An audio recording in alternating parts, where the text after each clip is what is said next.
जय राधे जय राधे, जय श्री कृष्ण बोलो श्री राधे।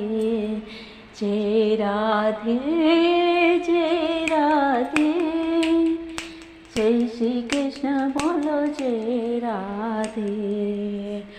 आ केम हूँ गाई रही छूँ एनो हूँ तमने विडियोना अंत में ख्याल आवी जशे, पण आ साथे ज नमस्कार भाईओ बहनों अने वडीलो, आध्यात्मनी दुनिया में आ बधानुं खूब खूब स्वागत है। मित्रों, काले आपणे जोयुं के कलियुगना लक्षणों कया कया छे अने त्यारथी कलियुगनी शरूआत थई केटला वर्ष थया ए आपणे जोयुं।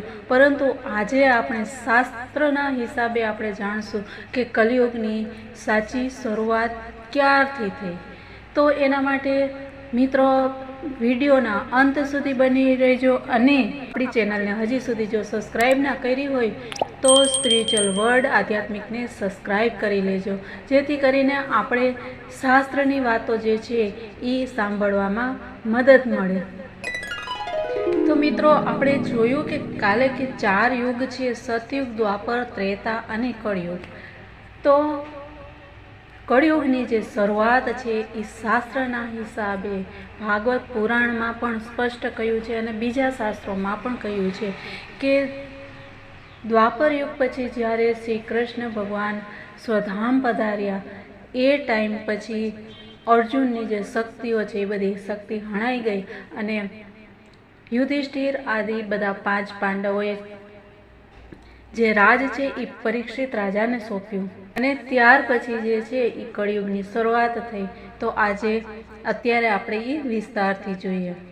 ज्यारे धर्मराज युधिष्ठिर बधो ज राजपाट राजा परीक्षित ने सौंपी अने बधा पांडवो अने द्रौपदी साथे महाप्रयाण हेतु हिमालय तरफ निकળી गया हता, त्यारे स्वयं धर्म बळदनुं रूप लई अने गायना रूपमां बेठेली पृथ्वी देवीने मळ्या। गायनुं रूप लई अने बेठेली पृथ्वीना नयन आंसूथी भरेला हता अने तेनी आंखोमांथी लगातार आंसुओनी धार वही रही हती। पृथ्वीने दुखी जोईने धर्मदेवे दुखी होवानुं कारण पूछ्युं अने कह्युं के हे देवी, तमे आ जोईने तो नथी रड़ी रह्या के मारा मात्र एक ज पग वध्यो छे, कारण के धर्मना 4 पग हता। सतयुग में त्रेता में 3 पग, द्वापर में 2 पग अने कळयुग आवता एनो 1 पग ज रह्यो हतो।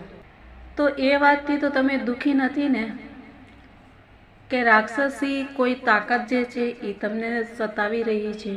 आ सवालनो जवाब आपता पृथ्वी देवी बोल्या कि हे धर्म, तू तो बधुं ज जाणे छे, तो पण मारा दुखનું कारण पूछे छे।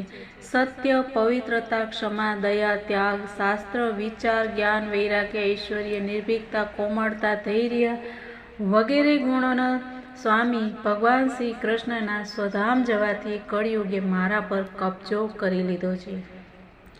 पहला भगवान श्री कृष्णना चरणों मारा पर पड़ता हता अने जेना कारणे हूँ मने खूब ज सौभाग्यशाળી मानती हती। परंतु हवे एवुं नथी, हवे मारुं सौभाग्य समाप्त थई गयुं छे। हवे हूँ कळयुगना दायरामां आवी रही छुं। धर्म अने पृथ्वी बंने वात करी रह्या हता त्यां असुर रूपी कळयुग त्यां आवी पहोंच्यो अने बळद रूपी धर्म अने गाय रूपी पृथ्वीने मारवा लाग्यो।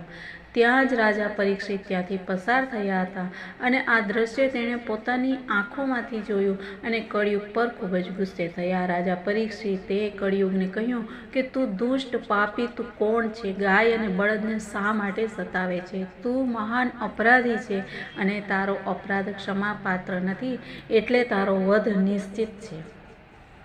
राजा परीक्षिते बळद रूपी धर्म अने गायना रूप में पृथ्वी ने ओळखी गया अने राजा परीक्षित तेने कहे छे कि हे धर्म, सतयुग में तमारा तप, पवित्रता, दया अने सत्य एवा 4 पग हता। त्रेतायुग में 3 ज पग रह्या अने द्वापर युग में 2 ज पग रही गया अने हवे आ दुष्ट कळयुगना कारणे तमारो 1 ज पग रह्यो छे अने पृथ्वी देवी पण आ वातथी दुखी छे। आटलुं कहीने ज राजा परीक्षिते पोतानी तलवार काढी अने कळयुगने मारवा माटे आगळ वध्या। राजा परीक्षितनो क्रोध जोईने कळयुग ध્રુજવા लाग्यो अने कळयुग गभराईने पोताना राजर्षि वेशने उतारीने राजा परीक्षितना चरणों में पड़ी गयो अने ક્ષમા યાચના કરવા લાગ્યો અને રાજા પરીક્ષિતને પણ કળિયુગ પોતાના ચરણે આવ્યો એટલા માટે કળિયુગને મારવાનો ઉચિત ન લાગ્યો અને તેને કહ્યું કે કળિયુગ તું મારા ચરણમાં આવી ગયો છે એટલા માટે હું તને જીવન દાન આપું છું, પરંતુ અધર્મ, પાપ, ખોટું, ચોરી, કપટ, દરિદ્રતા વગેરે અનેક ઉપદ્રવોનું મૂળ કારણ તું જ છે. તું મારા રાજ્યમાંથી અત્યારે જ નીકળી જા અને પછી ક્યારેય પણ અહીંયા નહીં આવતો. પરીક્ષિતની વાત સાંભળી અને કળિયુગે કહ્યું કે પૂરી પૃથ્વી પર તમારો નિવાસ છે. મિત્રો, આ સાંભળજો. આ શાસ્ત્રમાં કહેલું છે કે આખી પૃથ્વી જે છે, સમગ્ર પૃથ્વી એ આપણા સનાતનની હતી. પાંડવો જ્યારે રાજ કરતા હતા ત્યારે સમગ્ર પૃથ્વી પર સનાતન ધર્મ હતો અને કૃષ્ણ ભગવાન જે છે આ ધરતી પર હતા એ ટાઈમે. ત્યાર પછી હવે આપણે કહીએ છીએ કે હવે આટલા જે ભાગ થઈ ગયા છે અને હવે આપણી પાસે માત્ર એક આપણે ભારત દેશ છે, એને આપણે કહીએ છીએ કે આ આપણો છે. અને અહીંયા પણ અત્યારે આપણને ઘણા બધી સંકટોનો સામનો કરવો પડે છે. તો આ શાસ્ત્રની વાત છે કે કળિયુગ એવું કહે છે કે પૂરી પૃથ્વી પર તમારો નિવાસ છે. પૃથ્વી પર એવું કોઈ પણ સ્થાન નથી જ્યાં તમારું રાજ ન હોય. એટલા માટે મને રહેવા માટે એક ઉચિત સ્થાન પ્રદાન કરો. કળિયુગના કહેવાથી રાજા પરીક્ષિતે ખૂબ જ વિચારી અને કહ્યું કે અસત્ય, કામ, ક્રોધ, મદનો નિવાસ અહીંયા પણ થતો હોય છે, તો આ 4 સ્થાન પર રહી શકે છે. પરંતુ પછી કળિયુગ બોલ્યો કે હે રાજન, આ 4 સ્થાન મારા રહેવા માટે અપર્યાપ્ત છે. મને હજી બીજી જગ્યા પણ પ્રદાન કરો. આ માંગ પર રાજા પરીક્ષિતે કળિયુગની સુવર્ણના રૂપમાં 5મું સ્થાન આપ્યું. કળિયુગ આ સ્થાન મળી જવાથી પ્રત્યક્ષ રૂપે તો ત્યાંથી ચાલ્યો ગયો, પરંતુ થોડાક દૂર ગયો અને પછી અદૃશ્ય રૂપમાં પાછો આવી અને રાજા પરીક્ષિતના સોનાના મુકુટમાં નિવાસ કરવા લાગ્યો. માર્કંડ પુરાણમાં પણ વર્ણન મળે છે કે કળિયુગ દરમિયાન શાસક જનતા ઉપર પોતાની ઈચ્છા પ્રમાણે શાસન કરશે. કળિયુગ આવતા નીચેની બધી જ વાતો સાચી પડશે, જે વાતો હવે આપણે જોઈએ છે. તો મિત્રો, આ રીતે કળિયુગે પ્રવેશ કર્યો. કેમ કે આપણને આપણા શાસ્ત્રોનું જે જ્ઞાન જે છે એ આપણે હોવું બહુ જરૂરી છે. જ્યાં સુધી આપણને ન ખબર હોય ત્યાં સુધી આપણે આપણા બાળકોને કઈ રીતે સમજાવશું. તો મિત્રો, તમને બધાને ખબર જ છે કે આજે સ્પિરિચ્યુઅલ વર્લ્ડ જે છે એ આધ્યાત્મિક, એ આપણા અધ્યાત્મની સાથે જોડાયું છે. સ્પિરિચ્યુઅલ વર્લ્ડનો મતલબ જ એ છે કે પૂરી દુનિયા છે એ આધ્યાત્મિક છે, હતી અને હવે આપણે એને કરવાની છે. તો એના માટે આપણે બધા સનાતનીઓએ અગ્રેસર થઈ અને સનાતન શેરની ગર્જના કરવાની છે. તો જ આપણે આ કળિયુગથી બચી શકીશું, આપણા બાળકોને બી બચાવી શકશું અને આપણે જે છે એ અધર્મ સામે આપણે લડી શકીશું. તો આ થઈ વાત કે કળિયુગ કઈ રીતે આવ્યો. હવે કળિયુગમાં શું શું થશે? તો ઈચ્છા પડે ત્યારે તેની ઉપર જુલ્મ કરી શકશે. શાસક પોતાના રાજ્યમાં અધ્યાત્મની જગ્યાએ ભયનો પ્રચાર કરશે અને મોટી સંખ્યામાં પલાયન શરૂ થઈ જશે. આ બધું શાસ્ત્રોમાં બતાવ્યું છે. મિત્રો, લોકો સસ્તું ખાવા માટે અને પૈસા કમાવા માટે પોતાનું ઘર છોડી અને જવા માટે મજબૂર હશે. ધર્મને નજરઅંદાજ કરવામાં આવશે અને લાલચ, સત્તા, પૈસા બધાના મનમાં ઘૂસી જશે.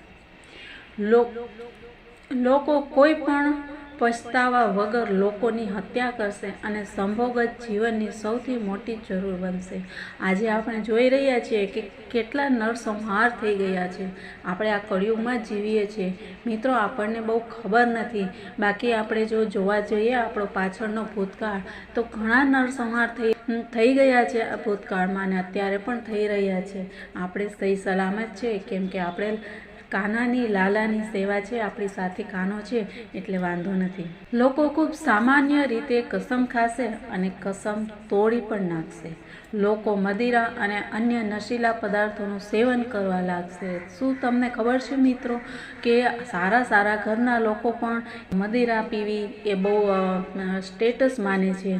તો આ જે છે એ કળિયુગની અસર છે. ગુરુઓનું સન્માન કરવાની પરંપરા પર નષ્ટ થઈ જશે. બ્રાહ્મણો જ્ઞાની નહીં રહે.